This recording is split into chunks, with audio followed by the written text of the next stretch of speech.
Arizona. A lot of sun, a lot of dirt, and in the middle of it all, the Phoenix International Raceway. Its unique layout plays host to some of the most entertaining and action-packed short-track racing the world has ever seen. This week, it plays host to the second round of the Lionheart IndyCar Series presented by First Medical Equipment. 2 qualifying sessions so far in 2017, and Dan Guerin has won them both, starting from the pole alongside Pierre Degla. Green flag out. Dan Guerin leads the field into 1. 2 of his Team Nailed It teammates make bold passes into 1 under Degla to make it a nailed it 1-2-3 out of 2. Seconds later, Christopher catches the yellow line down low, sending his car into a slide. He would collect it and continue without incident. On the restart, teammates go at it again. Ian Adams dives down low to take the lead from Guerin. Shortly after, netcode strikes Dustin Wardlow and Jack Bogan, ending both races against the retaining wall. Carnage will be the theme over the next dozen laps, starting with Travis Jagerliner and George Adams. Adams got a nose on Jagerliner, but the two made contact in the dogleg, sending Jagerliner up the track into the path of Ron Hacker. Hacker hits the back of Jagerliner, George Enzaldo hits the back of Hacker, and Chris Lanini hits the back of Enzaldo. Following this incident, the 2 subsequent restarts were quickly brought back under yellow by nearly identical spins in turn 1 by Trevor Bissett and George Adams. Finally, back to some green flag racing. Dan Guerin and Ian Adams continue their dogfight for the lead. They go side by side into 1, but Guerin goes high, allowing Jonathan Gope to slip by for second. The yellow flag would hold off just long enough for green flag pit stops to begin, but not long enough for them to cycle through. Leader Ian Adams dives to the pits, but just as he's pulling into his pit box, the caution would bite him hard. On track, a slight real estate disagreement resulted in contact between Pierre Degla and Patrick Taylor, leaving Degla's front wing damaged. The damage left the back unstable, and the car would slide and make contact in the outside wall in turns 1 and 2. After occupying the top 3 spots the whole race, Jonathan Gope remains the only Team Nailed It driver in podium position, with Dan Guerin also being caught out by pitting early before the last caution. The other 2 spots were now owned by Streamline's Ryan Otis and No Name's Brian Yazek, both hungry for their first Lionheart win. Gope would pull a gap on the restart, but as is the theme, before a lap could be completed, Big Joe and Pete Edmonds made contact, sending Edwards into the fence. A secondary collision collected Michael Peters and Matthew Mercer. Big Joe would suffer a similar fate to his no-name teammate earlier in the race and make slight contact with another car out of 4, damaging his front wing, destabilizing the car, and causing him to slide into the outside wall in turn 1. But he would not be as fortunate as his teammate, incurring more damage. Jonathan Gope would stay in the lead again on the restart, leaving Otis and Yazek to scrap it out amongst themselves, with Otis having to play hard defense to keep 3rd place at bay. Lap 133, Dan Guerin dives under Jared Turnbull but can't keep it down, washing it up and hitting the number 30 car, sending both into the outside wall. Guerin slid to a stop, only to be collected by Mitchell Moeller.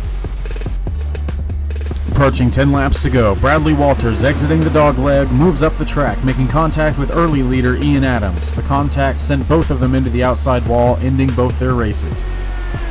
Final restart. Jonathan Gope does what he's done all night, gaps the field on the restart and never looks back.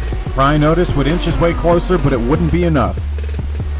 Hot off a tour of duty in the Middle East, Jonathan Gope returns home and returns to victory lane in the thumbs-up Cancer Down 150 from Phoenix International Raceway. Engineered to win, built to last. Nothing beats the feel of a true hydraulic braking system in the world of sim racing. HPP's hydraulic brakes and their accessories set the standard for simulation racing. For more information on HPP Simulation and the products they offer, go to hppsimulation.com. For more information on the Lionheart IndyCar Series, go to lionheartracingseries.com.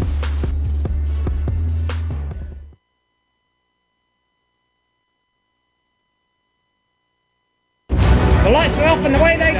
Extremely loose. He's managed to hold on and they get. He missed the pit completely. He's crazy. Side Freitas is on the grass on the infield floor. He slides through. He tags Richard Eck.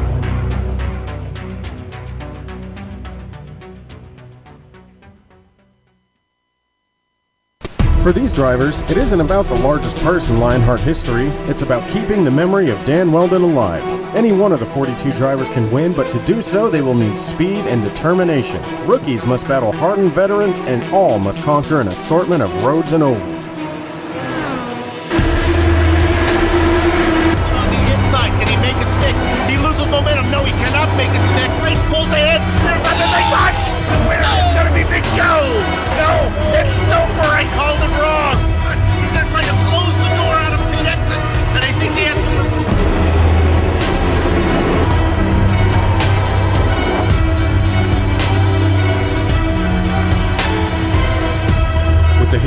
double-digit winners per season, the challenge will be harder than ever.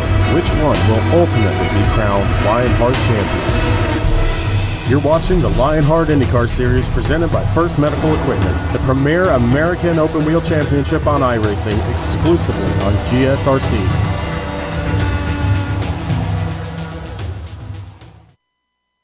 High in an Italian sky, we look down upon Autodromo Internazionale Enzo Dino Ferrari, which this afternoon plays host to the HPP Simulation Grand Prix of Imola. It's round 3 of 24 on the Lionheart IndyCar Series presented by First Medical Equipment. And as cyberspace streams to your place, get ready to enjoy the simulated Dallara DW12 action, as everything from green flag to victory donuts can be seen live as it happens here on the Global Sim Racing channel. Ciao everyone, and welcome to Von Hansen's Countdown to Green. Over the next 15 streamy award-worthy minutes, you'll be furnished with all the storylines and all the stats and facts you'll need to fully appreciate the HPP Simulation Grand Prix of Imola that will immediately follow. I'm Bill Soupzon. Joining me in the booth, as always, is Sean Crackers Ambrose. The Doctor of Pits Topology, Amjad Yaman, is in the director's chair, and Dougie Beard is the camera guru.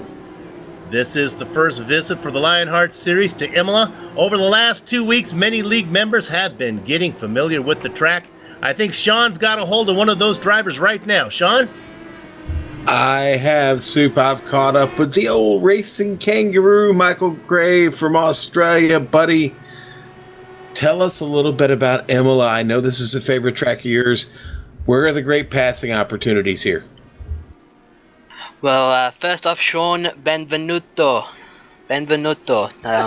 Imola, at last, on iRacing. I just love this place. To answer your question, I think the most important spots is going to be turn 1. Because you're, after the double left-handers at the end of the lap, you're just going to be full throttle. And whoever has the biggest cojones to late brake into turn 1, that's going to be your biggest passing opportunity.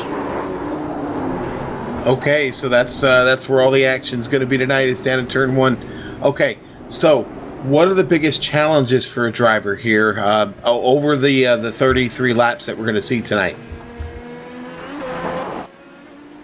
I want to say everywhere on Imola. Tosa, the hairpin after the Villeneuve chicane, that's going to be a tough one. Acqua Minerale, the double right-hander, is going to be difficult. Turning and braking. But I think the biggest challenge for the drivers is going to be pit road. You're going to be coming off Rivazza 2, and you're just going to be full throttle, just like in Indianapolis. You're going to be hard on the anchors to get down to that 37 mile per hour pit lane speed limit. All right, Mike. Now, I know you've put in a lot of time. You got some great practice leading up to this one. What is the strategy this evening? To be honest, I am really not sure. My gut is telling me just go all out. Just go all out. Run the car dry. Go all out. Go get yourself a win, buddy. Go get in the car, qualify. We'll see you later. Thank you, Sean. Have fun. All right. That was the racing kangaroo, Michael Gray. And that interview, as well as most everything on the Countdown to Green show, is brought to you thanks to Von Hansen's Meat Market. Since 1983, Von Hansen's has delivered personalized, full service in a friendly, old-fashioned meat market environment. They offer a large and ever-expanding selection of meat products and menu ideas ranging from casual gatherings to special occasions. For more information, please visit vonhansens.com. All right, Soup, and tell you what, this Italian track, which first featured auto racing in 1954, is best known for hosting Formula One races. Imola was the site of the Italian Grand Prix in 1980 and subsequently hosted the San Marino Grand Prix between 1981 and 2006. Although IndyCars have never turned a wheel on this 17-turn, 3-mile track, numerous IndyCar stars have raced on the circuit during their F1 careers, including Juan Pablo Montoya, Takuma Sato, Alex Zanardi, Michael Andretti, and Jacques Villeneuve. Additionally, Nigel Mansell earned 2 victories at Imola before becoming an IndyCar champion in 1993. So, looking back, there is plenty of history around this place. Before we get distracted, though, by that, let's hop in the GSRC DW12 Dallara and check out a lap around Imola.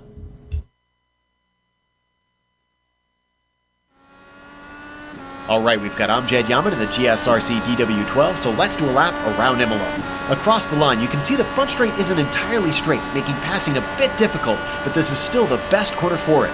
The braking into Tamburello will be tricky with a little kink in the track. This 3 apex chicane works best if you hug tight to the first 2 and open up the last one for a better run down to Villeneuve. Speaking of which, this second chicane has a deceptively fast entry, which means if you try passing into here, expect some difficulty staying too wide. Switch sides quick for the proper line into Tosa. Try to square off the exit of this hairpin, but be careful getting on the power because the slow speed means the downforce of the IndyCar won't help you find grip. Climbing up the hill, hold right across the crest, and then try to thread the needle through Piratella. The car likes to understeer here, and even though the outside is paved, you'll lose time being off the racing line. Down into Acqua Minerale, you've got a tricky double apexer where you're braking and turning. Try not to get too wide on the exit or you could be faced with a slowdown penalty. Heading back up, we approach Alta, which sometimes offers some passing opportunities, but it's a very tight chicane, so once again, I wouldn't advise staying side by side. Try to keep off the black curbs, get to the power gently, and then drift the car back across the track to straighten it out. Approaching Ravazza, remember that this is downhill, which means you'll need to back up your braking point. There's a short blast in the middle, but be sure to really nail the exit of the second part, because it takes you back onto the pit straight once again. Keeping yourself safe with a great launch will make life a whole lot easier. But if you kept it all together, you've now finished a lap around Imola.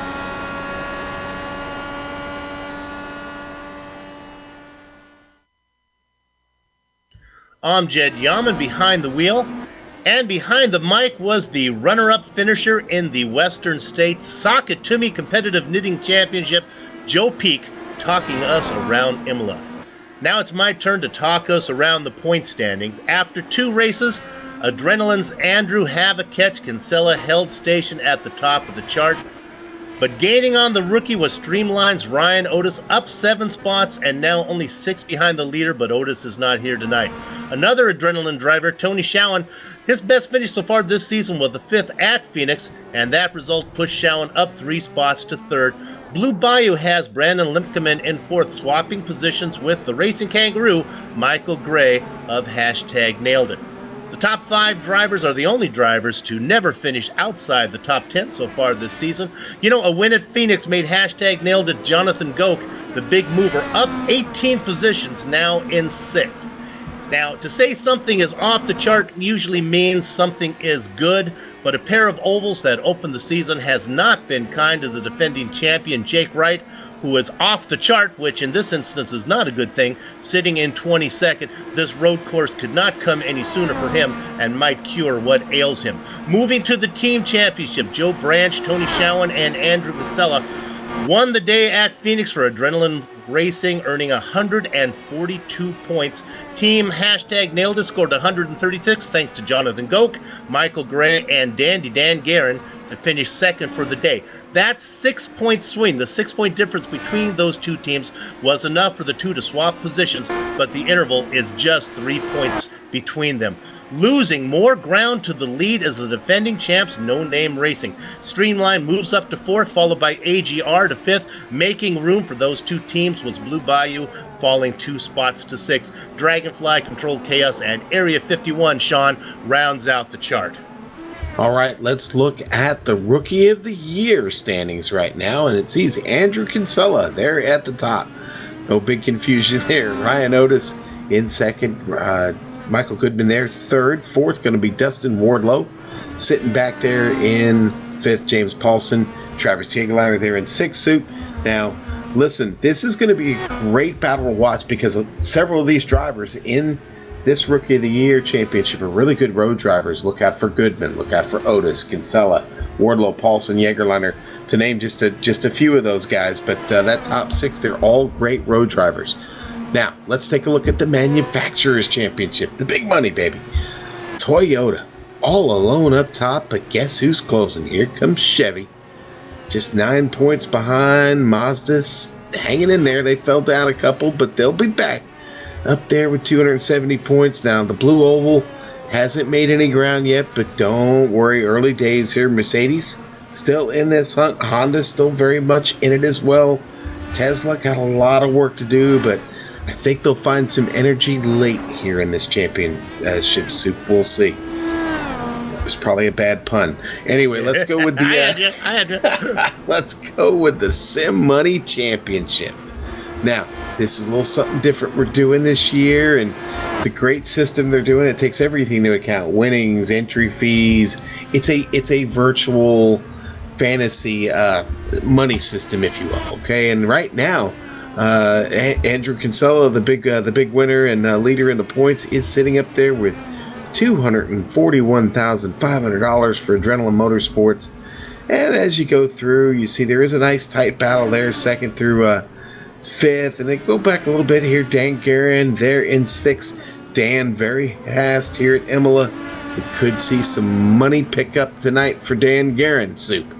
Yeah, Sean, we got about a minute here before we have to call to the grid. Let's go ahead and talk about the series details and the race details. Okay, real quickly here, series details. First Medical Equipment, of course, is your great sponsor. Season 5 here, 16 oval races, 8 road courses. We're at round 3, our first road course of the season. We are in the DW12. This is a fixed setup issued by the league. 42 drivers in this series, $1,800 in cash. And prizes this season. Can't forget the winner getting those great HPP pedals at the end of the season. Just over $1,200 for those alone. The weather this evening, 75 degrees, 101 degrees on track. Partly cloudy this afternoon. A little bit of wind, but it is a great day for racing. 2-lap lone qualifying. 33 laps tonight, 100 miles, 75% fuel. That means we're going to have a couple of pit stops tonight, folks. Look for them to pit between 7 and 13 or 20 and 26, somewhere around there. Incident cap, 12 points. 12 X's will get you -3 championship points. 17, gonna have to watch out for this night. That'll lose you 5 championship points and DQ you from the race. No fast repairs. We get 10 push to passes. That's a boost of these machines. And local yellows only, Soup.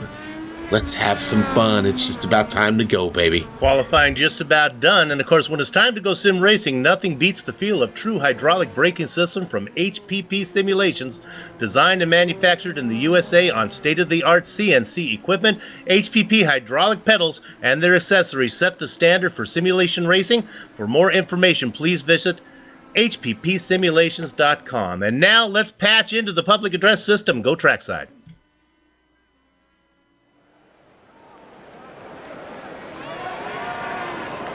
Race fans, for the most famous words in sim racing, please welcome your Grand Marshal and award-worthy reporter for Sim Racing Defender, Hans Miller.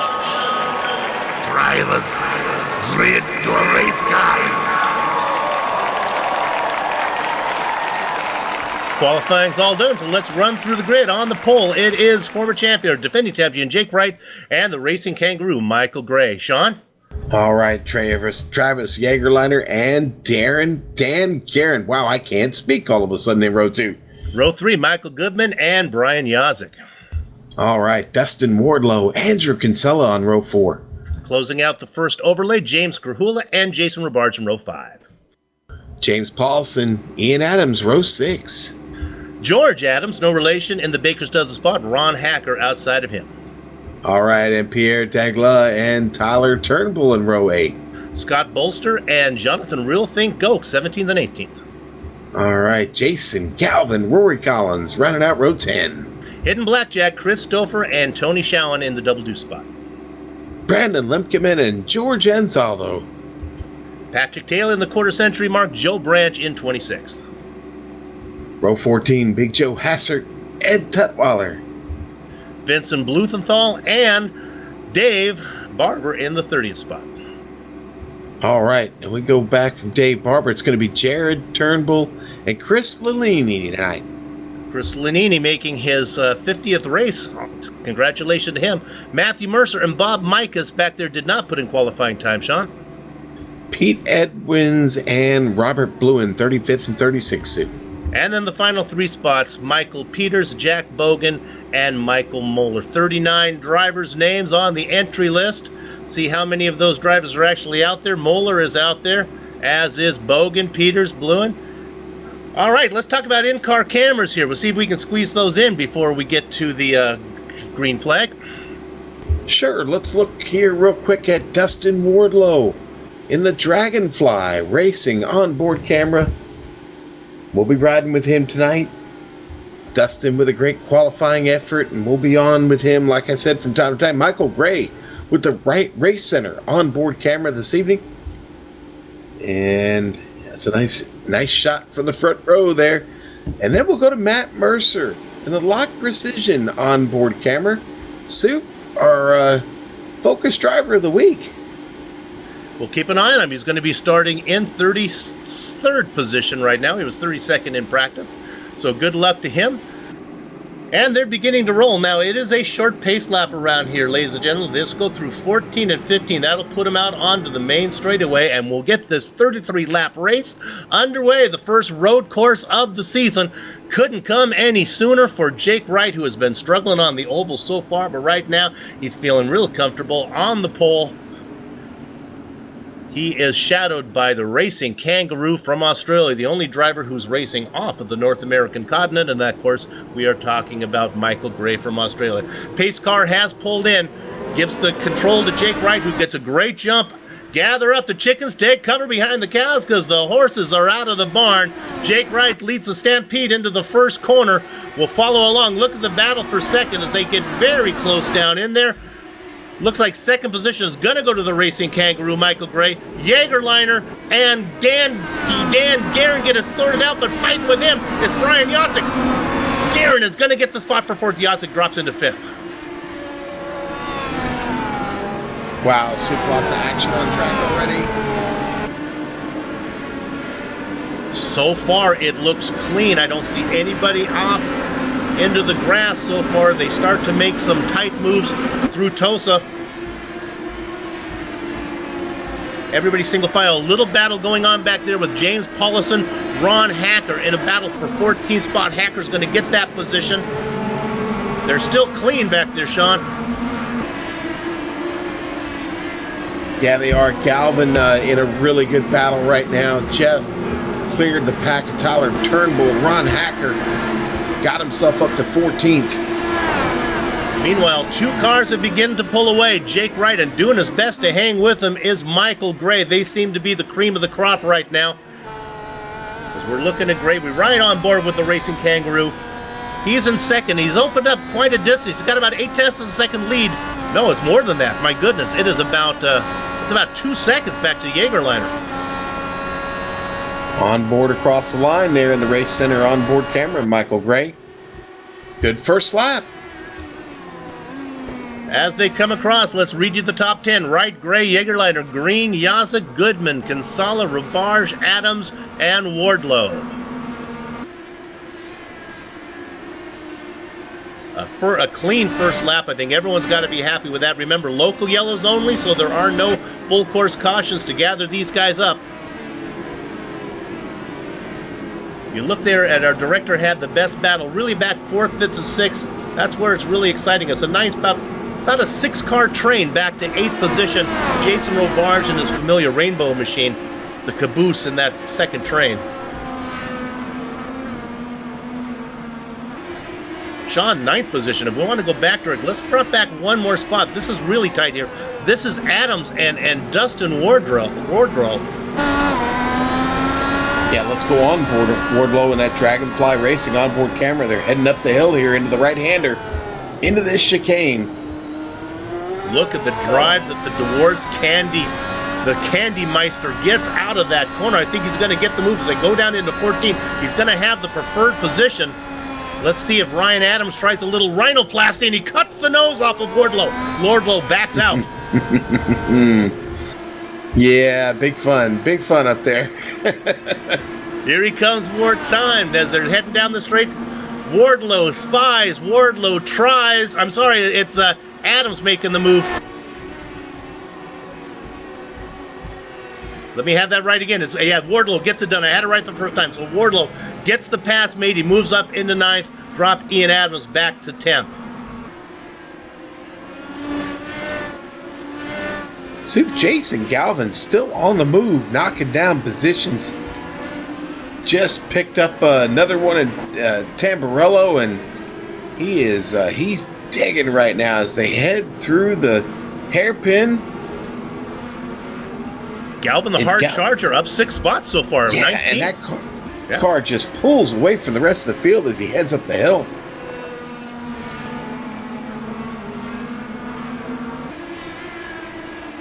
Looking at Galvin. Just heads down through Aqua Minerale here. That is a very, very tough turn to get through there, Soup. You really got to get down through the gears there and then up the hill very carefully there, or you'll lose it.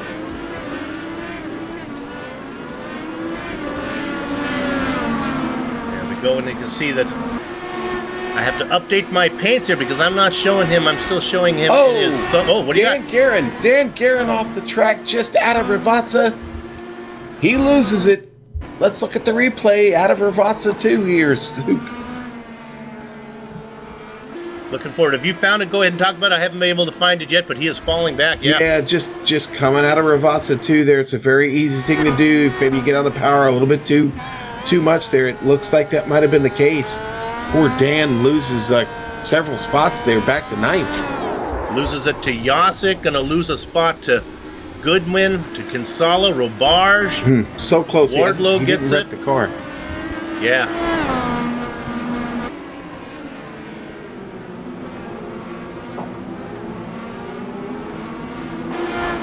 Tough break for Dandy Dan there, Sue. He was having a good run. Well, plenty of time. 33 laps here in this race. He's got 29 to make those up. He certainly has the pace to get that done.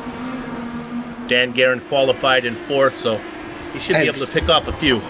Soup, it's Dandy Dan's, even though we're looking at Ian right now, but it's Dandy Dan's 60th start tonight. That's a nice battle there, though. Krahula tracking Adams.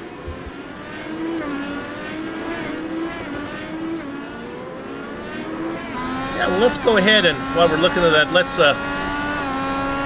when we get a second, we'll pay some tribute to somebody else who's hit a milestone here. The Diamond Jubilee for Big Joe Hassard, currently running in 25th position. This is his 75th race in the series as he leads that category. That's quite an accomplishment, Sean. The Big Joe Show. The Big Joe Show. Been around since dirt. Doing 70. Here he is today as dirt comes back. Doing anything 75 times is quite an accomplishment. Yes, it is. And congratulations to Big Joe Hassard on that big milestone here in the league.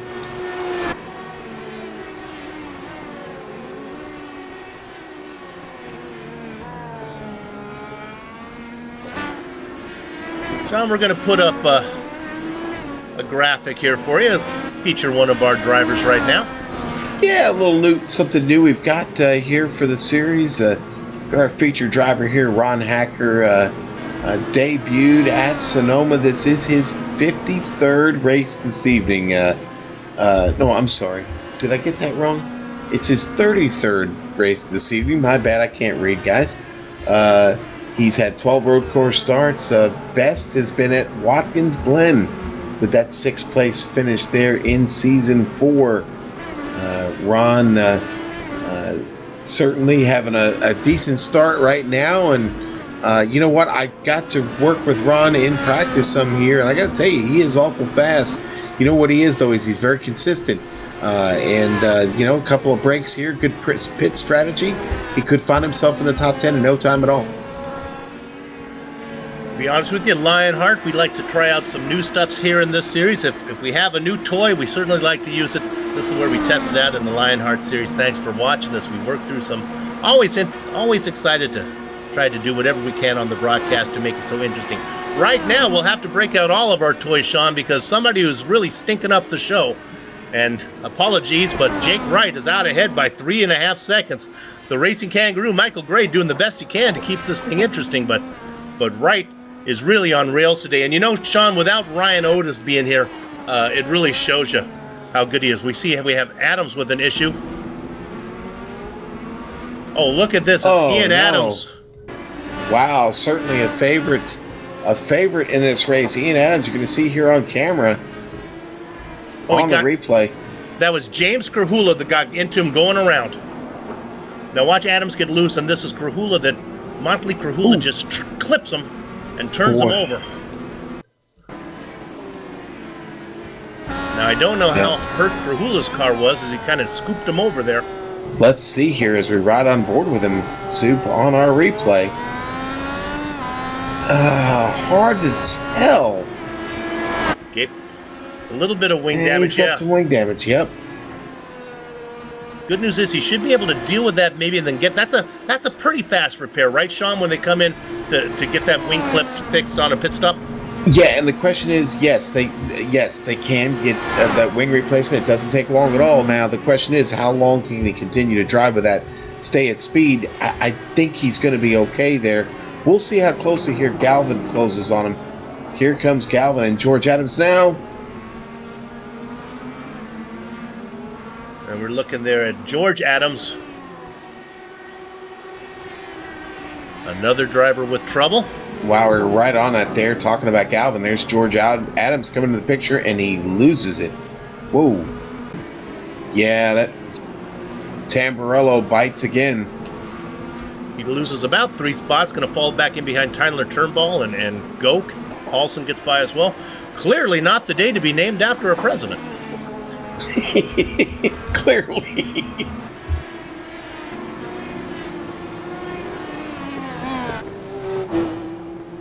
Our director wants us to check in on P8 real quick. Let's take a peek in here.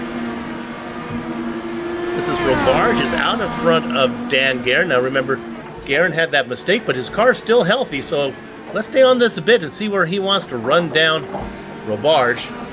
They work their way through Robarge right now. Rabasa, now they're going down the main straight. This is a corner, they call it 16. It's really not much of a corner, just kind of a little bit of a slant there as you work down the straight.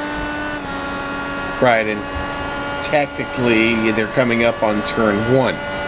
Yes. Well, sorry, turn 1 is in there too, isn't it? Yeah. They just went through, as we're on board with Guerin there, now we're in turn 2 there through Tamburello. Darren.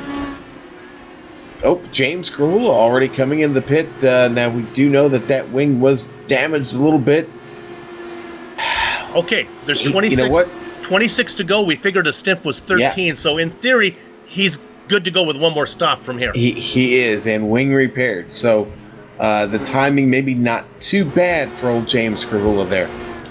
We'll keep an eye on him. What my dad used to call the early peel, late reveal. You peel off early, come into the pits, people forget about you. What's revealed later is all of a sudden when the pit cycles are all done, hey, look who's up near the front. So we'll watch Krahula right now, see how he does. He's going to fall well down the running order, though. All right, now Soup, our leader, just put his first car a lap down, got by Michael Peters.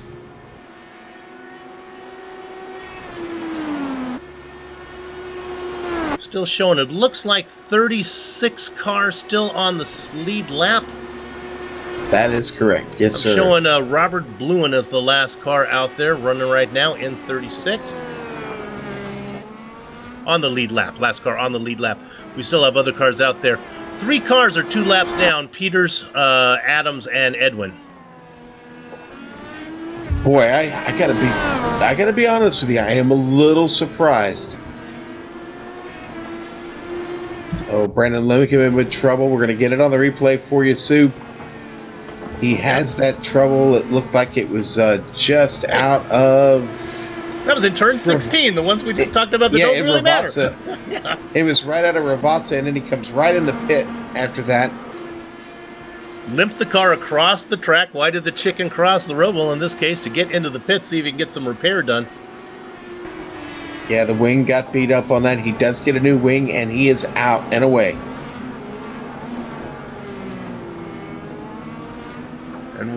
And we had another spin. We caught it right there. Dustin Wardlow.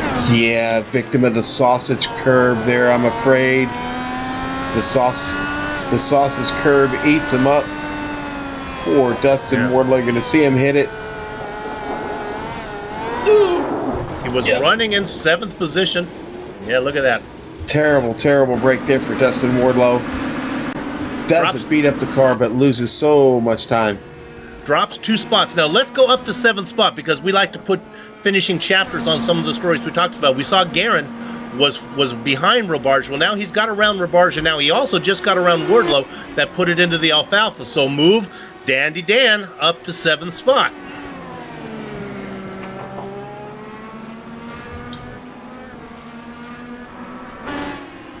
Jonathan Goke starting to move through the field just a little bit here. Soup up to 11th. He is up 7 positions. He started in 18th now. Yeah, having a great run. I think he just negotiated his round last lap. Just George Adams has had those issues. Again, the driver that has been doing the most success. If we look on board, we're watching there with Goke. And Wardlow was off. Was it one more time? Is that what we heard? Yep. Oh, wow.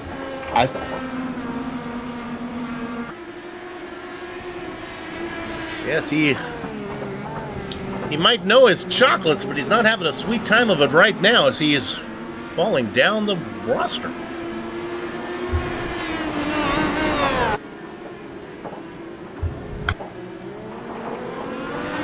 Let's go ahead and run down your top 10 right now while we have a little break in the action, if the drivers will allow us to do that. Up in front, leading by 6.6 seconds, running away with it. Check his luggage for stolen towels because he has checked out. We're talking about Jake Wright. Second position, it is the Racing Kangaroo, Michael Gray. He's got about 4 seconds back to Travis Jagerliner running in third. He's got about another 4 seconds back to a guy we haven't talked much about so far, Sean, Brian Yazek, having a good race. But, well, let's stay on this a little bit before we run down the rest of the way. Let's look back here, 5th position, because I think Andrew Havakech Kinsella beginning to run down Yazek. Let's stay on this a little bit. This is the battle for 4th. Also back there in the popcorn position is Michael Goodman. Sean Goodman is a new driver. We've been waiting for him to really have his debut. We expect to have big things from him as he learns the series a little bit better as the series gets farther along. Yeah, and trust me, I think we're going to see great things out of him. The New York driver is tough. Pierre Degla just making the call. He's coming out of the pit, so Soup, these pit stops are starting to fall now.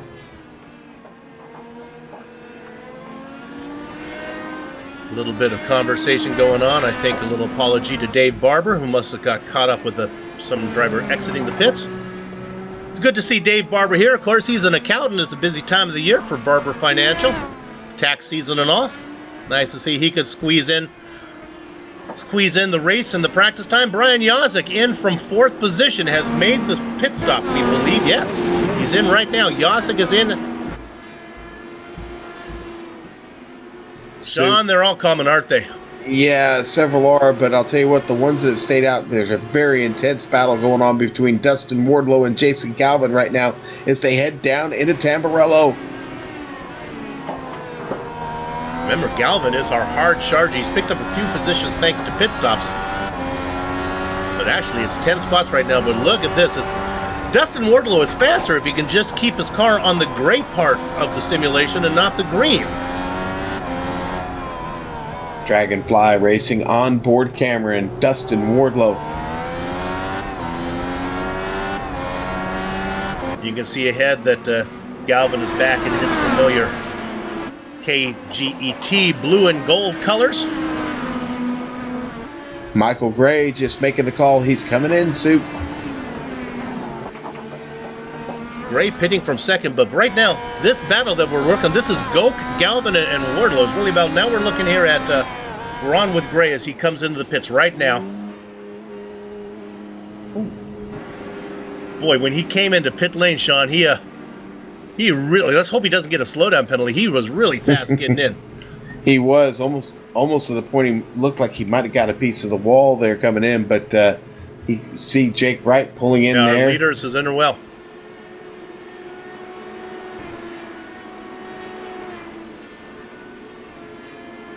Boy, here they come. Everybody down pit road here. Kinsella is in. Goodman. Guerin has come in. Robarge. Tyler Turnbull stayed out. He's going to go to the lead of this race right now, Sue. We'll give him a little love.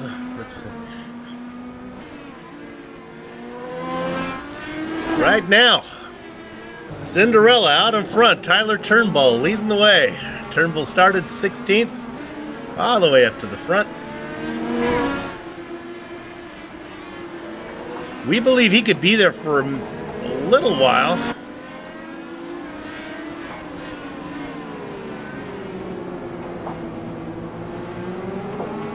Looking at that battle for P3 now. There's Gray again. That battle continues. Oh, Gray, look at that. He made the pass. He did. He gets by Christopher there. Michael Gray now heading to Aqua Minerale in here. Gotta be careful down through there. Nice trip. Able to separate himself from Christopher. Now remember, Stouffer running in fourth, but he still needs to make that stop.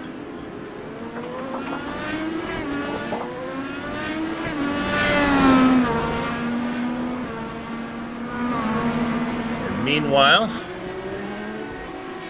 looking to see if where Turnbull, has he come in yet, or is he still out there? Yeah, Tyler going to take it around one more there time. He is. Really Yeah, I had pushing to. it. iRacing, the timing and scoring wouldn't put him in the lead till he actually crossed the start-finish line. So Cinderella staying at the ball a little longer.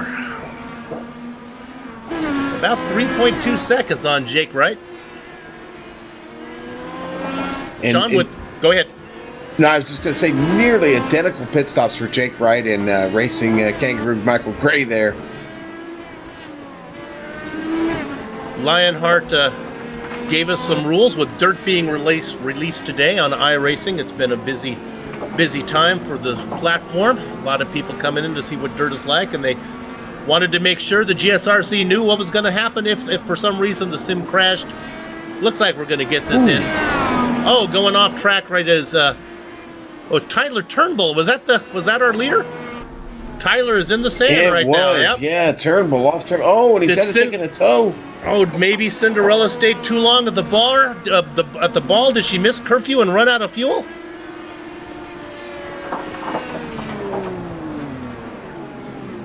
Well, Soup, you may have called it right there.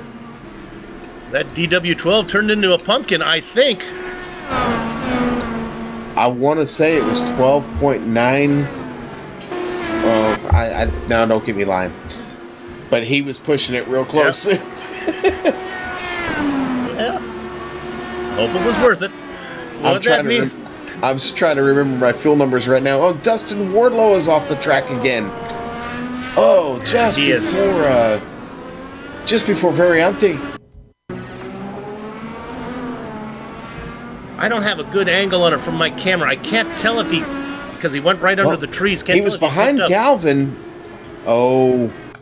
Let's watch. Oh, I think it looks like he did get something there. It looked like he got into the arm coat. I'm watching it with you right now, ladies and gentlemen, as my camera didn't have a good one. Yeah, that's the trees that were blocking me as well. We'll see if the helicopter can come around. I think he's in there. Looked like there was another car off in front as well. Wow. Not his day today. Not at all. And boy, what could have been for Dustin Wardlow going to be a tough trip to the pit and a lot of damage on that DW12.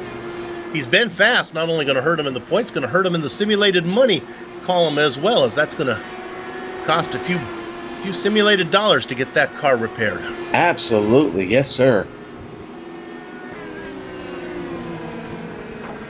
Okay, we think that the pit cycle is complete now, Sean. Let's go ahead and see if we can get through a top 10. I'll take the first 5, you take the next 5. Jake Wright out in front, and boy, it's comfortable. 7.7 seconds as he's about to come up on some lap cars right now of Bluthenthal and Paulson. They get that settled out.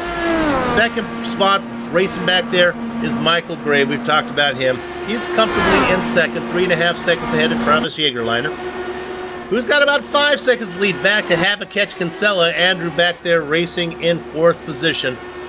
Now this might be interesting. Yazik is in the hunt. He's only about a half second back in 5th, Sean. Yeah, but then we got to go back to 6, and that is Michael Goodman, who is closing on Yazik. It's about almost a full second faster than him, so it's not going to be long. Then we go back to Grahula, a little bit further back down the field, about 6, almost 7 seconds back. And then behind him, Jason Robarge, just behind. Let's go to ninth. Dan Guerin just had a spin. He must have known he was next on the list and wanted to get the spin out of the way before we got to him.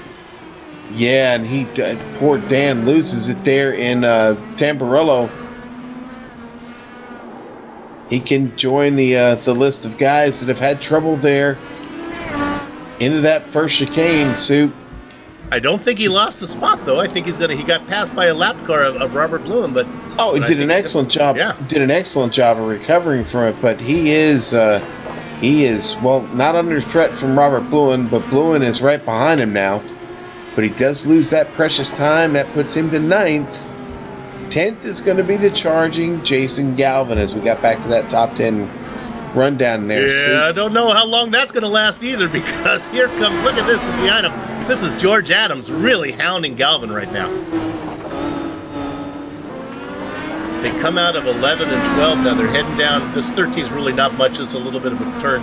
Then they got into 14 and 15 Ravazza. Let's see what happens here if Adams can get a good run off of the second left-hander. See if he's able to make a pass going down into 2.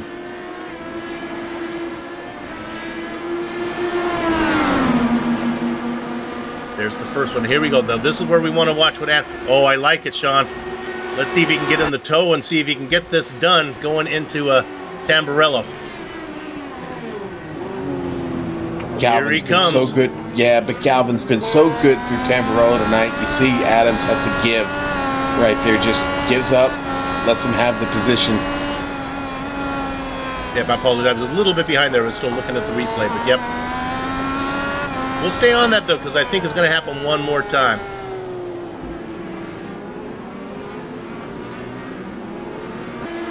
Put a couple dollars in the box for not advancing my monitor after the Guerin spin. Hey, Sue. Hey, Crackers. Let's lock in on Matthew Mercer right now, who is about to give way here. Let's go on board the Lock Precision onboard camera. Good job. He is got Jake Wright. Just went right past him there. They go through Tamburello. Matt did a great job of letting those guys by.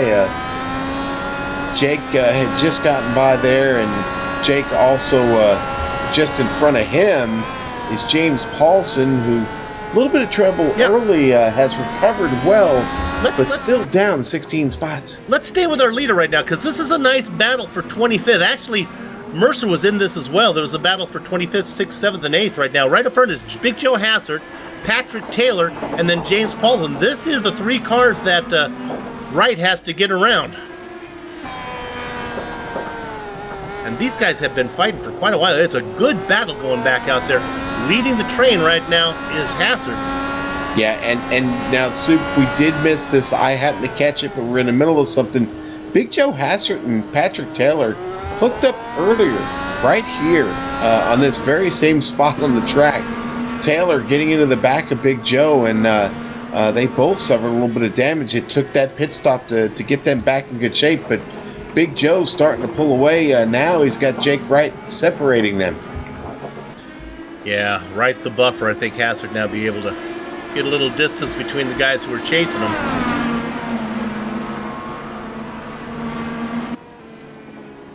George Anzaldo is off. Looked like it was just coming out of Villeneuve. It was coming out of Villeneuve. He runs it a little too wide off to the left, and unfortunately there's nothing good out there but kitty litter and sand.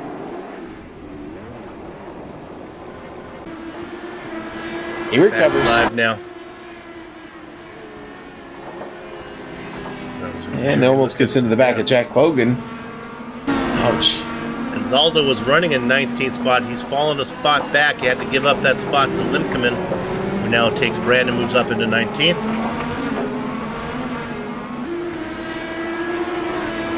Now he's going to be under attack from Schowen. That's Schowen and Bob Mikas. Those are all spots for position. Chris Lanini back there too. Yeah, this is a great battle. And Zaldo, who's probably fastest here. Look at this, trying to peek in there as Mikas and going off into the sand. That's Schowen. He's going to lose one position. Is he going to lose another one here too? Oh, now he's going to come across in front of Lanini and Ed Tutwiler. Wow. That went from bad to worse. First he was off on the right side of the track, then he came across, almost came across in front of cars. Battle for 10th. George Adams. Woo. They have a little bit of a race going on here. Yeah, now this has been going on. This is Jason Galvin really up in ninth, Adams in the middle, and then watching the whole thing in the popcorn position is Real Thing Goke. Jonathan back there trying to find a way around. Oh, Goke gets a little bit loose there. Working through Alta. Oh, James Paul. Sorry.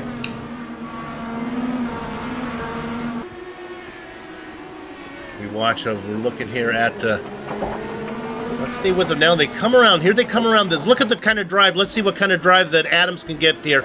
We've seen this before. This time I am watching it live. Let's see what kind of drive Adams can get. He's in the toe. He's back 2 car lengths now. He's back 1 car length. He's going to force the issue. There he goes on the outside as they come into 2, 3, and 4. He's got to do it the hard way. If he can hold position out there, he might make it work if he can hang on here, but he can't. Oh, Galvin goes off. He gets clipped. Almost goes over. He got clipped by Adams as well. Both cars damaged, but continue. What I think, from what I saw, it looked like Galvin got loose in front of him, and then Adams had nowhere to go. And the Red Seas part for Jonathan Goke. He gets right through the middle of all that. Okay, Michael Gray, our director, has said has a problem. He is back into third. We'll see if we can find out what happened. Okay, we've got it on the replay here, Soup. Let's see what happened to Michael Gray. I missed it. Trying to see He's what's coming up to the chicane here. That is, yeah. He just looped it around. Again, he's behind a tree for me. I don't think he got anything, and then he turned it around. So he loses a position to Jägerliner. Oh, he's going to be crushed. A little bit too much momentum. Maybe the too much curb coming off. So now we can stay on him for a minute because you can see at the very back of the screen there, those 2 cars in the back. If you drop back 1 spot there, director, that is Kinsella being chased now by Jacek. We noticed that Jacek was beginning to hunt him down. Okay, Soup Krahula is in the pit. James Krahula is in the pit. 13 laps. This will be his last stop. Well, that makes sense because he had to make that early stop to get the repairs done, so he was first in.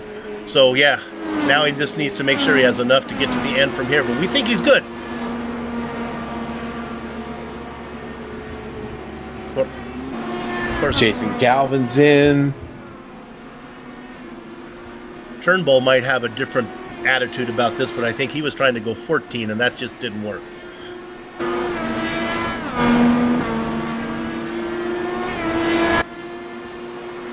So Wright stays out. Wright's been out there for 9 laps. In theory, he could go about another 4 before he needs to come in. You know, Sean, a driver we haven't given much love to. How about Pierre Nijdendegla? Running right now in, what, about 10th position? Yeah, Pierre's hanging in there. He's having a good run. Had a little bit of trouble early. He's recovered well. He's still 5 spots up. Brian Jacek is down the pit lane just behind him. Patrick Taylor's coming in. Soup, the window is open, and some of these leaders are starting to make that decision to come down. Jacek, the leader of all the cars who've pitted so far, I think he's going to get out in front of Krahula. We'll see. Jacek rolling now. Yeah, Krahula's not going to be close to this one. So Jacek, our benchmark, we believe. Krahula just coming through Rabasa right now, and Jacek is already back out on the track. So Jacek, the leader of all the cars who pitted, but I don't think that's going to be long as there are 8 cars ahead of him.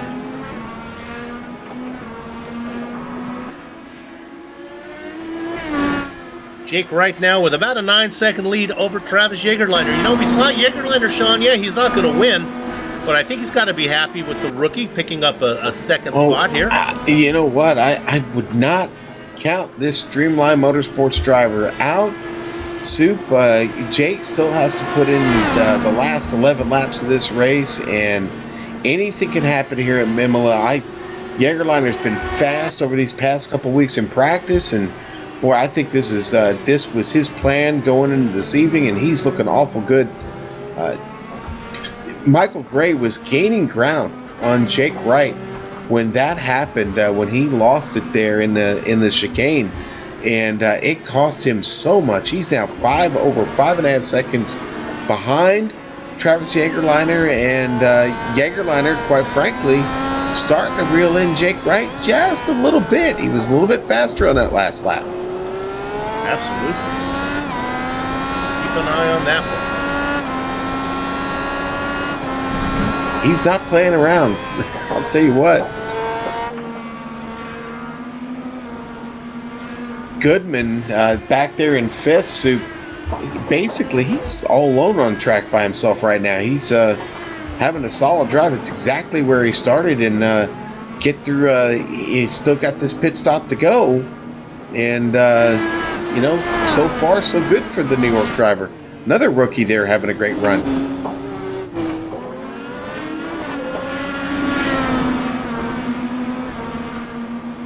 Goodman right now sitting in 5th. Okay, we got several drivers coming in now. I just saw Chris Lanini came in. Bob Mikus is in. George Anzaldo. Anzaldo making his 70th start this evening.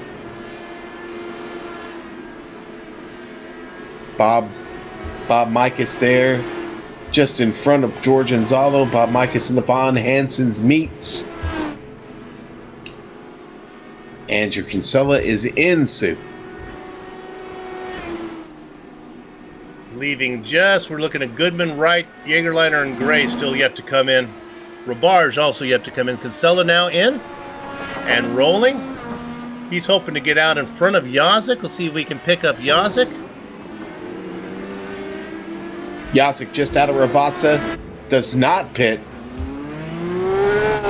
Yeah, Yazik has made his. That's right. I'm sorry. Yes, my bad. So Kinsella is out. Looks like Kinsella's going to have out in front. So he's going to be the leader of all the cars who've pitted so far. Kinsella about a few, maybe 20 car lengths ahead of Yazik right now.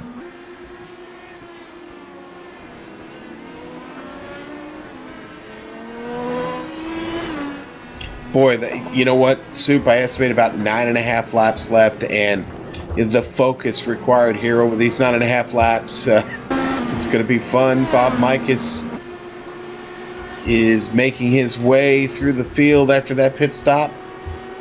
Jake Wright is in.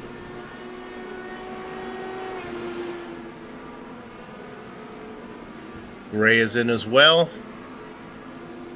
Ooh, Jägerliner going to push it for one more lap, Sue. You might need to get in touch with Turnbull. Got to be careful. Let's see how long Jägerliner's been out there for 12 laps. This is getting real close.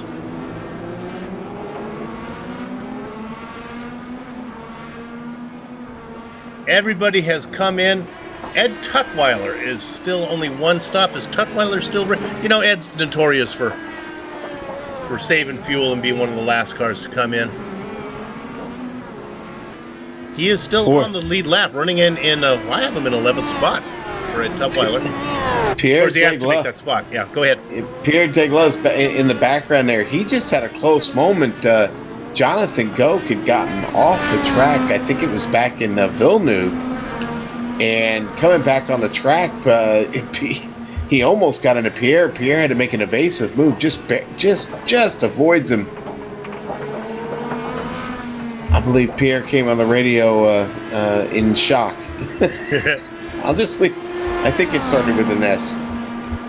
Okay, our leader has come in. Boy, he really slowed it up at the cones. Came in really fast. Almost took the car to a stop before deciding to go in there and get that pit done.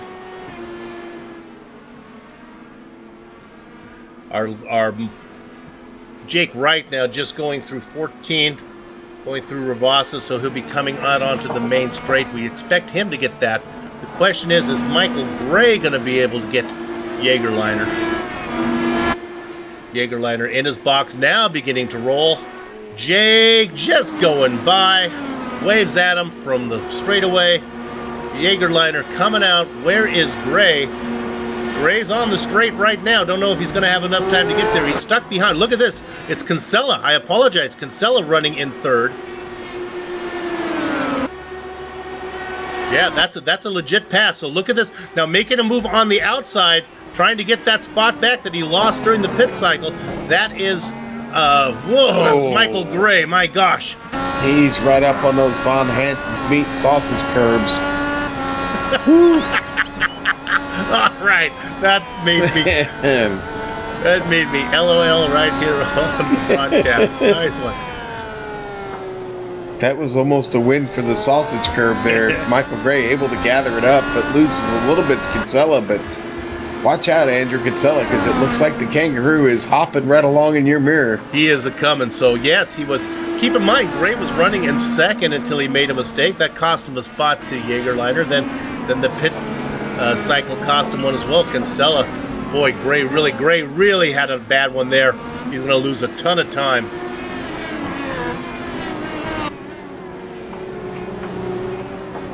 Now, if I look at the time, Kinsella was actually in his box for 8.2 seconds. Gray was only in for 7. Sean, you know what's interesting? I'm looking at timing and scoring. Kinsella was in the box for a second longer, but cone to cone was almost 1.7 faster. So Gray must not have had a very good trip down pit lane, must not have had the rev limiter set right. That's tough to be a second faster in the box and still lose a second cone to cone.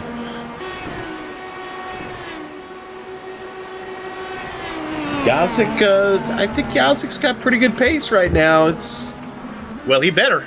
Yeah, he's got visions of catching Gray, but he's also got to look in that rearview mirror because Michael Goodman on the hunt. I think Gray is digging a little bit too much here, and it might be costing him time here to you know the real fight up in front of him here. We're gonna look. Ooh. Okay, now we have been talking about drivers making a hard charge. Kinsella almost makes contact with Robert Bluen. Wow, that was close. That almost ended Kinsella's day there. We're gonna look at that. Yeah, one. What'd you see, Sean? It was actually it was heading into Aqua Minerale. You'll see Kinsella runs right up on Bluen here. Whoa! Yeah. Takes your breath away. Okay, I'd like to give a little love to the driver in 17th spot. He's, I think, the first car one lap down, and that's Bob Mikas. He is up. He's our hard charger. Started 34th. Well, he's made up half of those right now, running in 17th. Nice job. Give Bob a little love here as we have about 6 laps to go. You know what? The Von Hansen's meet DW12 is actually having a really solid run tonight. I mean, let's face it, Bob started all the way at the back, man. He's done nothing but pick up spots since the green flag dropped this evening. So would you say that that car was well done? It meets, Von Hansen meets, yeah. I guess it's kind of rare to see him so far back in the pack. Our director making us leave this. Looking at P3, this is Kinsella in this battle with Michael Gray. This has been going on since the final, that second pit stop. Now, Sean, they got a little work to do here. This is Michael Peters who's got to get out of the way. He does. He does. Well, he did the best he could. Yeah. Yeah. I love those. I'm sorry, I was going to say I love those onboard shots looking back like that. Gives you really good sense of how these cars handle through those tough spots on the track. Michael Gray caught him at probably the worst possible spot through all through there. So now he's got to do it again. He's got a long way to go to get into the toe of Kinsella. Kinsella, another rookie. We talked about rookie of the season. He's winning that one right now. Boy, I'll tell you what, sure is. Hey, Jägerliner, though, having a really great race tonight, Sue. Keep in mind, we saw Kinsella win at Homestead. That's on an oval, and here he is running third on a road course. It's a long season. Somebody to keep an eye on well, you know, he was at the top of the charts. I expect him probably to be still the champion here, leading the way after this one's done. Man, I gotta wonder if the Kangaroo's got anything left in him back there, man. We're gonna come across the line here. When they get back around, there's gonna be 4 laps to go, Soup, and I wonder if that's enough for Michael Gray to maybe make a move on Kinsella. He's gonna have to get busy. They are awful close in time right now. You know what? I want to go off of that one. Just drop back a spot to Yazik. We talked about Goodman making a move. Here they're coming into Alta right now. If Goodman can get a good run through here and stay close, and he is close, as they run through this little 13, then they get down into 14 in Ravazza. If he can get a good run out of Ravazza, I think he's got a shot down in Tamburello. Let's see. We're working here with 4 laps to go. He doesn't need to force the issue. Might be a little far back right now, but maybe do a little what Joe Peaks likes to call some reconnaissance racing. See what he's got. He might be too far back, about 8 or 9 car lengths right now.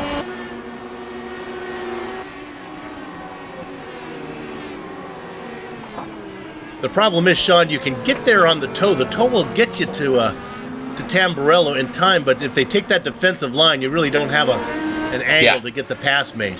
Yeah, you really don't.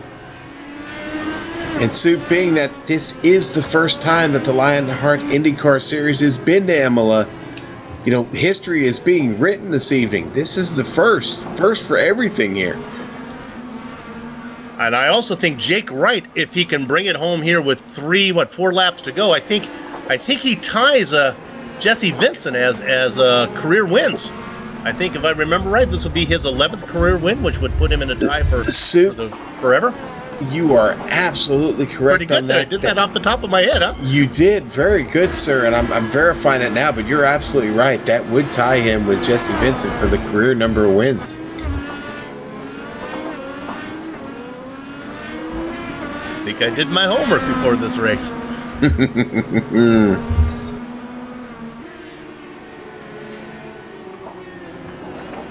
Hey, you know,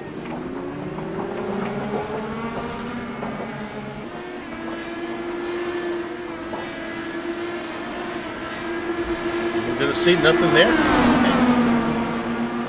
These are not the drones you were looking for. Move along. Oh, Scott Bolster with a problem. Ooh. Yep. Second spin, the same lap.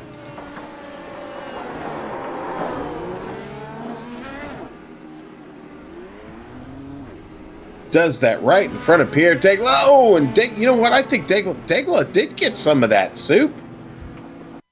Yeah. I'm gonna look at Let's go on board. Yeah. Yeah, you see his car. His car is already damaged, but when he caught him even more, and that damaged the side pod on Pierre's car. And I gotta wonder if that DW12 is still handling well. Yeah, it does not look like it. Rough trip through for Pierre.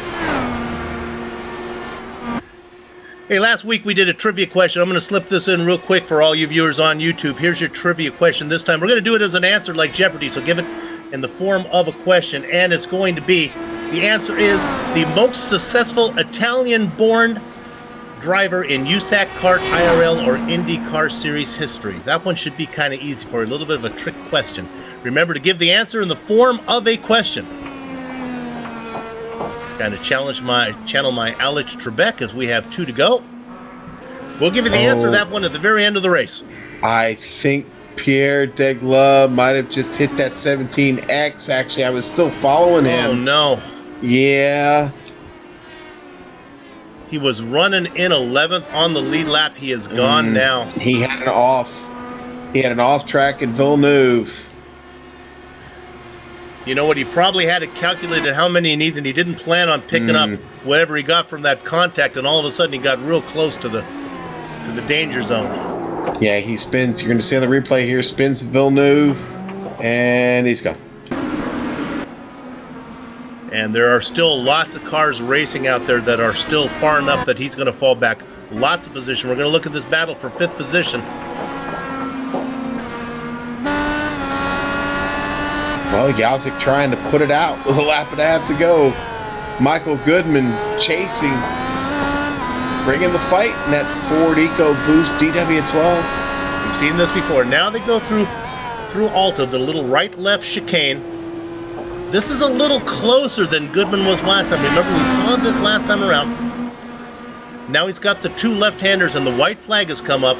We'll be able to stay on this battle. They will have one more bite of the apple going into 2, 3, 4. I just don't know if Goodman is close enough right now. Here we go. He's back by about 4 car lengths. He's got to get in the toe. Then he's got to force the issue. I just think that Yazik's the only thing. Yazik has some traffic in front of him that could be an issue. That's Chris Lanini. And they're saying, Chris, I'm right behind you also. And here he comes diving in. He's not going to get there. Oh, horrible spot for Goodman to have to catch Lanini there. Oh, that's going to really, that just broke his back. I got to be honest with you, Sue. Not sure if he had, to be honest, not sure if he had anything for Yazik there either. So I think he's just going to have to settle for 6th right now. Meanwhile, we haven't really paid much attention to him, and without any real battles going on track right now. We haven't. I feel so bad. We haven't paid any attention to the leader of this race. Leading by 7 seconds over Travis Jagerliner. We're talking, of course, about the defending and reigning champion, Jake Wright. Right now, he's just got 2 more corners to go, and he can get this thing right, picking up his first win of the season, the 11th of his career, tying him at the top of the tree. Oh, my goodness, he has to. Always excited in the Lionheart as Vincent Blumenthal takes our breath away. But here he comes. Give round number 3 in the Lionheart IndyCar Series, the HPP simulation from Imola to Jake Wright. Travis Jagerliner going to bring home in 2nd. Oh, what a great race for that rookie. Kinsella in 3rd. Gray and Yazik are going to have to settle for how they had that sorted out. We'll stay with it here. Maybe we can finish up all the cars on the lead lap. Goodman comes home in 6th. James Skrhula in 7th. Sean? Yeah, go back to 8th. Jason Robarge with a really solid run tonight. Jonathan Goke gonna manage to take a 9th here.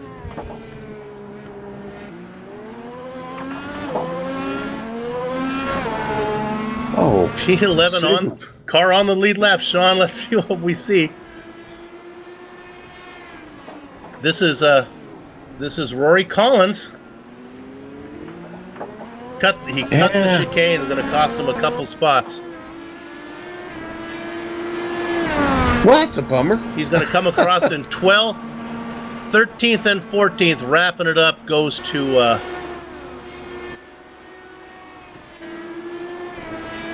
position goes to Bolster, and then Jason Galvin gets that 14th spot.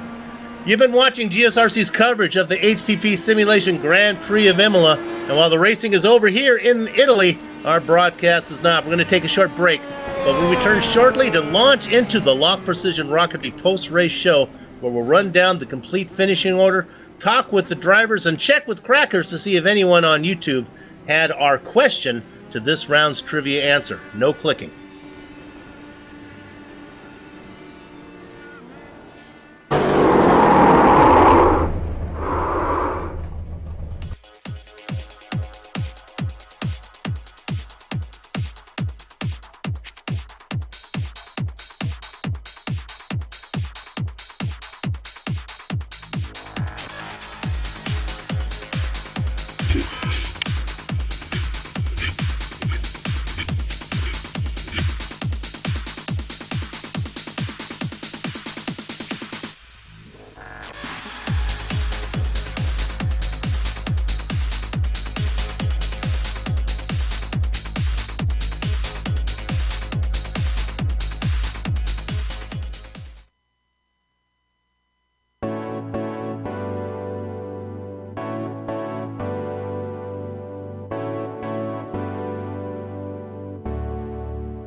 Welcome back to Imola as we launch into the Lock Precision Rocketry post-race show. Super Crackers here to review the HPP Simulation Grand Prix of Imola that you just saw here on the Global Sim Racing Channel. You know, this is the first year that Lionheart Series has visited Imola, but for over 30 years, the name Lock Precision has been synonymous with mid and high-powered rocketry. Lock Precision manufactures a full line of high-quality precision-fit components to meet your building, repairing, and customizing needs. For more information, please visit Lock Precision. That's LOC, lockprecision.com.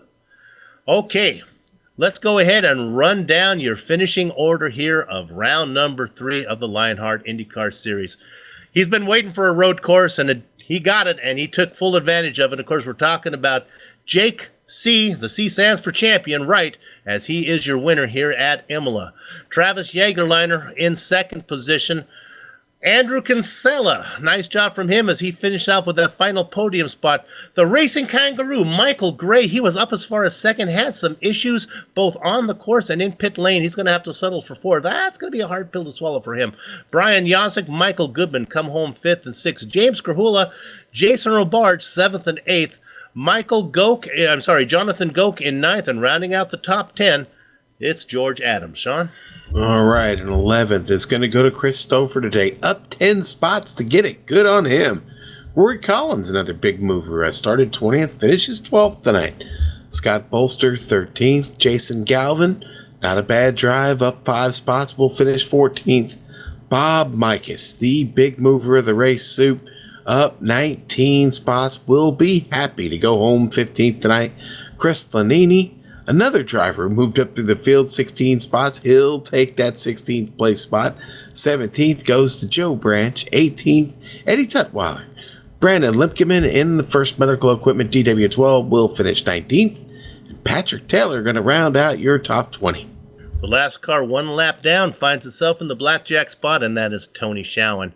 Then we get to the cars over 2 laps down. Vincent Blumenthal, who we saw get out of the way of the leader there on that very last corner, did a good job of that. Gave us a little scare, but everything worked out well. That was Vincent Blumenthal in 22nd. 23rd and 24th, Robert Bluen and Matthew Mercer, our driver of the race. Matthew started 33rd, worked his way up to 24th. Pierre Degley in 15th spot, started in 15th, going to end up in 25th, not his best race, 3 laps down.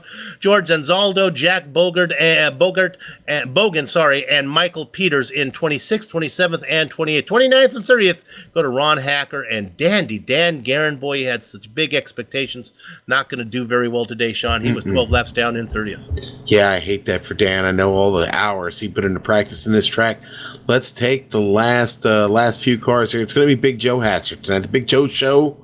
Going to take 31st, James Paulson 32nd, Mitchell Moeller 33rd, Dave Barber 34th, a little out of tune tonight. Tyler Turnbull 35th, Dustin Wardlow, tough night for him, man, 36th, Jared Turnbull 37th, Pete Edwards 38th, and boy, Ian Adams, the big loser early on his lid and out of the race, Soup, 39th. Okay, Sean, I'll go first here today as I've got the leader. Let's see if we can talk to Jake Wright, our winner here today. Jake, congratulations. Bet you it felt good to get on one of these twisty circuits. Thanks. It definitely did. I was very nervous going into tonight, though. Everybody was extremely quick in the practice races and just practice following up. So the track and everybody, it was just a stressful race, even though it might not look like it. I know Lionheart hadn't been here before. Was this new to you as well in this combination in this car at Imola? It was fairly new. I had done some Grand Touring races here a while ago, but I still had to relearn the place. Definitely a fun track, though. Well, I got good news and bad news to you. The next round, we're going to Twin Rings Motegi. That usually would mean a good thing. That's a road course, but I think we're on the oval next time. Have you had much time at that place? Unfortunately, yes. Last season, our team chose a bad strategy that didn't work out, so we're looking for redemption there. But Twin Ring is an amazing oval. It's a lot of fun, especially in Turn 4, so I'm looking forward to it. Well, I know it wasn't easy, but you made it look easy, and that's what champions do. Congratulations on the win today, and good luck as you climb your way up the points ladder. Thanks, we're getting there. All right. Jake Wright, your winner here today. Sitting 22nd in points coming into the race. We expect him to be much higher when we see him next time. Sean, who you got? Well, Soup, who do I have? I've got Andrew Kinsella. Andrew Kinsella, boy, what a race this evening. You're pretty happy with the podium, I've got to imagine. Oh, I'm very happy with that podium. Didn't have the best qualifying. I messed up 3 out of the 4 laps. Managed to get high enough to avoid any potential sort of first lap carnage, and then just sort of settled in and tried to race my own race. And I'm still not sure how I finished third, but I'll take it. What was the strategy going into this race? Honestly, the strategy was just to be consistent and hit my marks lap after lap. I knew I didn't have the speed that Jake had, so I didn't even bother trying to keep up with him. I just knew that the setup was on the touchy side, especially coming out of the corners, so if I could just hit my marks and sort of let the racers come back to me, I knew that I had the car, and I have a lot of experience at Imola through the official series. We raced here, and I did about 10 races, so I knew where I could get away with passes and where I couldn't. So it just sort of fell into my lap, I guess. You know, Andrew, you made that statement right there about hitting your marks. For our viewers out there, for our race fans out there that maybe aren't familiar with that, what do you use as a driver for marks when you talk about hitting those marks? What are things that you look for? So it can be like braking markers getting into the corner so that you hit the brakes at the same spot every time. It's like this distinctive mark in the middle of the corner so that you can focus on that and hit your apex, and then focusing on your exit and looking ahead towards the next corner so you're maximizing your exit coming out of the corner is really what we're trying to do there. Yeah, and that's a great perspective that you can only get from a driver who's used to doing that and putting in the hours. How many hours did you get to put here at Imola prior to tonight's race? I probably did about 20 hours last season when the official series went here. Was 2 seasons ago, and then I probably did about 5 to 7 hours in preparation for this race. What a commitment, Andrew! Congratulations. What a wonderful start to this season. Rookie sitting there at the top of the points championship. But Big Jake got his win tonight, so you're going to have to be on guard. You're going to have to get to work heading over to Japan next. Yeah, absolutely. But I'm actually a big fan of the oval. I'm probably one of the only people who are. So I'm looking forward to the next race. And just wanted to give a shout out to my girlfriend. It was her birthday yesterday, so I just want to wish her a happy birthday as well. What's her name? Sophia. Sophia, okay. Well, happy birthday, Sophia, and we'll certainly mention you throughout the season as well. Congratulations on the third place today, Andrew. Thanks, Soup. All right, Soup, and that was Andrew Kinsella. And again, congratulations to him on another great run here early in this Lionheart IndyCar season here. But Soup, I think you've caught up with another driver. I think we might have talked to this guy before. I do. And if Casella keeps having those finishes, it's going to be hard for Wright to run him down. But I have a guy who's got to be, usually a fourth place finish would be something they'd be happy about. But boy, fourth place has to be kind of hard to swallow today, Michael. Of course, we're talking to Michael, the racing kangaroo, Michael Gray, who finished fourth, but was running up a little higher through the race. Michael, tough one tonight.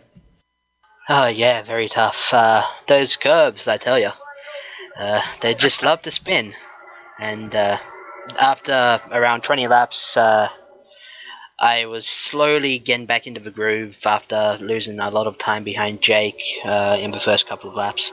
But lap 20, I was 2.8. I was too cocky and just hit the curbs at the top of the track at Variante Alta. We saw that one, and then we were surprised when you came out of the pits. Gosh darn it, Andrew had jumped you. Did he have a fast pit stop, or was it slow, or miscalculation? What happened there? I think I don't know what you're going on about, Soup. Well, I thought you were. I thought you were in third going into the stop. I thought when you spun, I didn't think you lost the spot to Kinsella, but I guess you were behind him at the stop because when you were out, you couldn't run down Kinsella. You gave him a run, but couldn't get by him. No. Actually, after I spun at the top, I was behind Travis. He was really flying. I was just in front of Andrew, but I managed to jump him in the pit stops. But again, the curbs got me, and trying to brake, especially at Acqua Minerale, it was just very tough, especially at the later stages. The brakes were slowly going. I didn't realize that. Okay, well, let's move. The mailbag here at GSRC has been filling up. They like to know about you. You're our only driver off of North America. In fact, you're so far off of America, you're on the other side of the globe.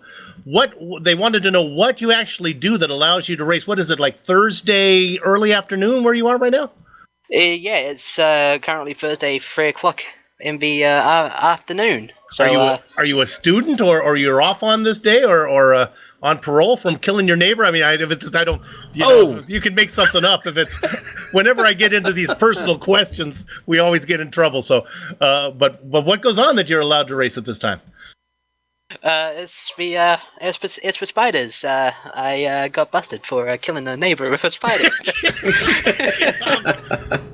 All right, let's move on. Oh. Let's go. Do they have? I'll wrap up with this one as we get to know the drivers. Get to know the driver segment. Do they have the fruit? Do they have oranges in Australia? I'm sure they must. Yes. Okay. If you're gonna eat an orange, what's your favorite way to eat it? You're gonna peel it. You're gonna slice it in half. Do it in sections. What are you gonna do? Juice it. Juice the orange. All right.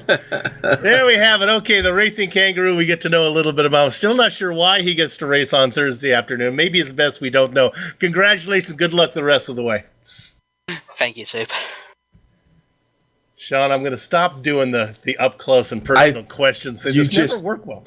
You just made Michael Gray's day. Trust me. Okay. That's going to wrap it up for us. Thank goodness. We don't go far away, though, because we do have the answer to the trivia question. But we're going to make you wait to the very end here. We'd like to thank everybody at First Medical Equipment. They're a good group of guys. They've been around. They've been the source for medical supplies and equipment in the Burlington, Iowa area for years because of their superior commitment to provide the absolute best in product quality and customer service. For more information, please visit www.firstmedequipment.com. There's no way I'm ever going to be able to get through all of these by the end of the season staying on script, but I'm going to get through this race.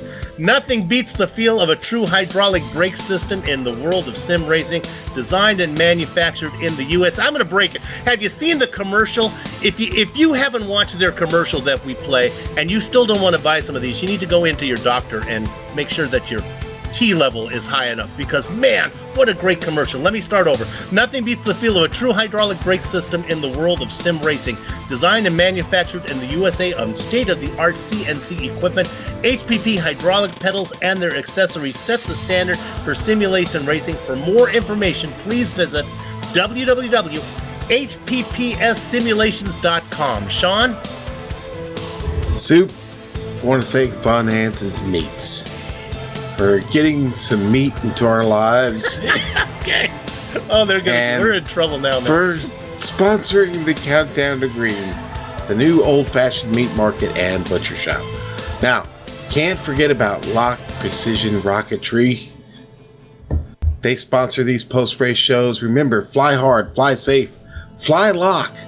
Thanks to everyone at Lionheart for organizing the series and contracting with GSRC to broadcast it. Soup.